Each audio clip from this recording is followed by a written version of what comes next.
Matt, how have all the adjustments on the offensive line been? You guys have moved around so much this year with guys being hurt, not hurt, back from being hurt, moving up the line.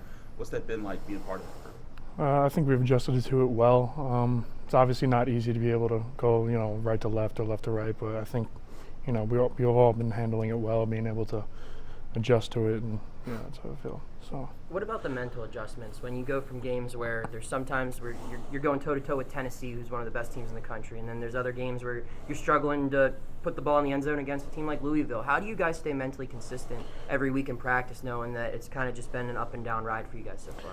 Just gotta lean on each other. We gotta trust the process. Just like Coach says, it's a game. We rely on our coaches and stuff like that. We trust our training, so that's the biggest part of it. Trust our training. Matt, when you're rotating positions like that, what's your preparation like? Do you just need to put more time into figuring out those different positions? Or, how does it work? I 2 years ago I played on the left, and it's just a matter of flipping the plays in your head.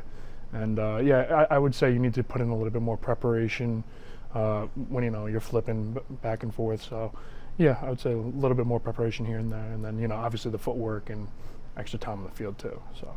Now, what's allowed you guys to be so successful running the football, especially the year Izzy's having?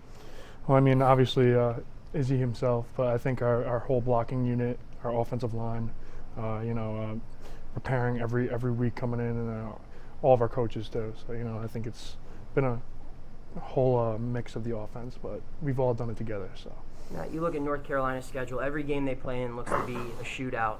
Someone on the offensive side of the ball, does that excite you to say, you know what, hey, we got to put up a lot of points this week, and we're excited to try to do that? Yeah, I think we are excited to go down there, and they're a great team, and as you said, they've been in a shootout, with a lot of different teams. So, we're ready for the challenge, and they're a great squad. So, we'll be ready for them.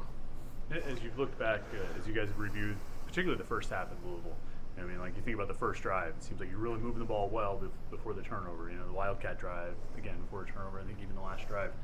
Do you guys look at that and say, all right, this is what it's supposed to be. This is what we can do, as long as we don't have these mistakes. But this is what our offense is supposed to be. It's what it's supposed to look like? I wouldn't say, it's, whatever the coach throws out there, we're assigned to do, and we're ready to go out there and give it our best no matter what, and no matter who's out there. If there's a quarterback in the backfield, or if there's a running back in the backfield taking snaps, we're ready to block for them, and that's how I feel about it. I just mean, aside from the turnovers, do you feel like it was clicking?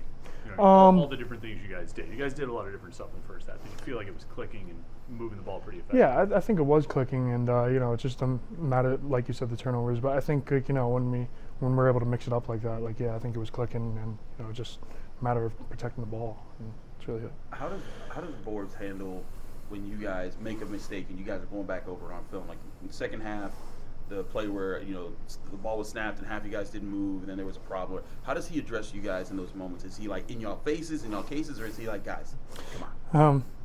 I wouldn't say either. It's a teaching moment. He's not the guy to go up and get in your face or something like that. But it's more of a teaching lesson for us to be better next time and to handle it next time. So, is there a player on the team that, like, when you guys are trying to figure it out, that kind of, or a member of the line, remember the offensive line that kind of speaks louder than everyone else? It's like that's positive and trying to get you guys back on the course.